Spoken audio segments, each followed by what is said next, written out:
इस वीडियो में we will talk about कि what are enzymes and how they act in our body, कैसे काम करते हैं।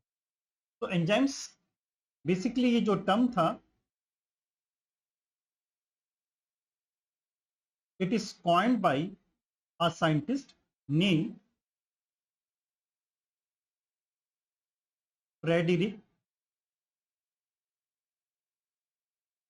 Wilhelm Kuhne. Frederick Wilhelm Kuhne is the scientist which has coined the word enzymes, जिन्होंने बताया हमारी बॉडी के अंदर बहुत सारी बायोलॉजिकल रिएक्शंस होती हैं। अगर हमें उसकी रेट ऑफ रिएक्शन को बढ़ाना है, स्पीड को बढ़ाना है, तो वी नीड अ कैटलिस्ट और एंजाइम वही काम करता है। तो अगर मैं बात करूं कि एंजाइम क्या चीज है, तो enzyme is basically a bio catalyst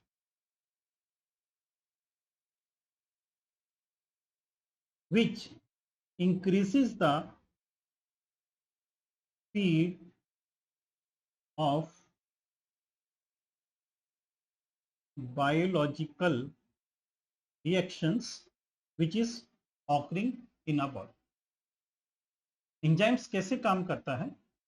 enzymes जिस सब्सटेंस के ऊपर एक्ट करता है उसको हम कहते हैं सबस्ट्रेट, और as a result we get a product. तो enzyme it act on the substrate and simply we get a product. अगर हम एंजाइम की एक स्ट्रक्चर की बात करें, if you take one diagrammatic representation, suppose this is the enzyme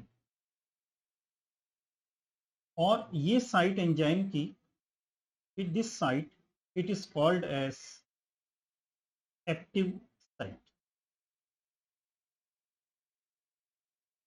active site वो site जहां पर कोई भी सबस्ट्रेट आके बाइंड करेगा। तो एक हम सबस्ट्रेट ले लेते हैं and this substrate it binds to the active site of the enzyme and ultimately what we get a product. अब अगर हम एंजाइम्स की नेचर के बारे में बात करें, तो हमें पता है कि mostly enzymes they are proteinaceous in nature, कि काफी सारे एंजाइम्स प्रोटीन के बने होते हैं। लेकिन देर आर सम एक्सेप्शंस, वो भी हमें याद रखना है। कौन कौन से एक्सेप्शन है? एक एक्सेप्शन कि कुछ बॉडी में antibodies they act as a catalyst and that is called as ab enzyme. Ab enzyme is the antibodies which act as a catalyst in our body, and the second is called as ribozyme। ribozyme means कि body में कुछ RNA हैं which act as a catalyst and they are RNA nature।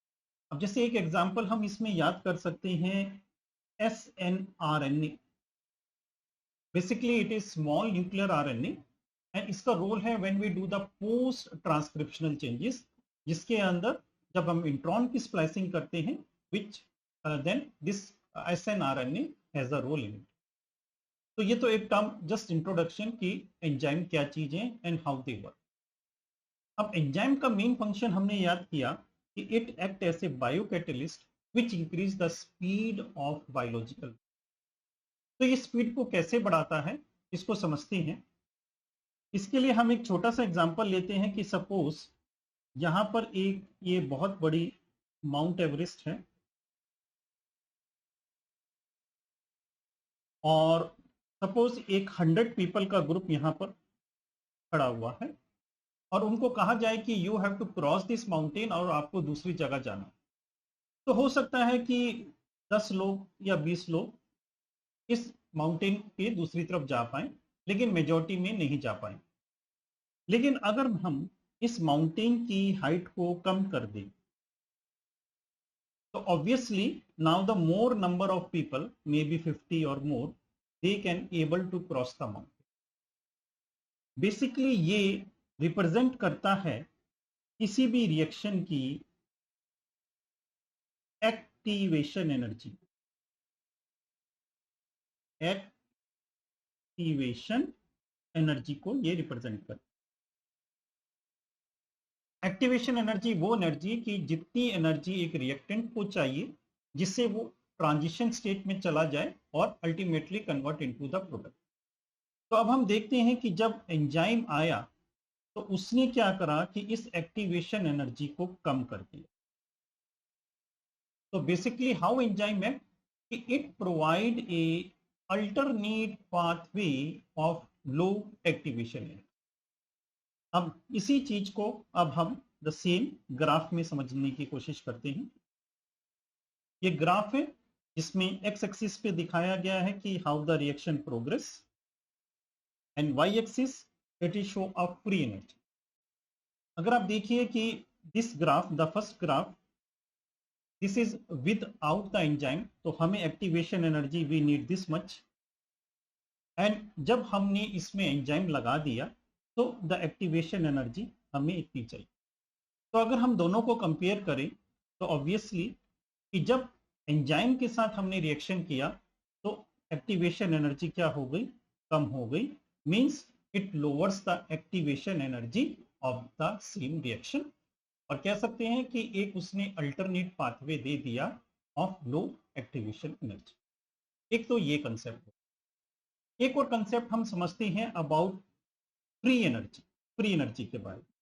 और free energy से मतलब है कि हर एक मॉलिक्यूल्स के पास एक अपनी एनर्जी रहती है और हर मॉलिक्यूल अपने आप को स्टेबल करना चाहता है।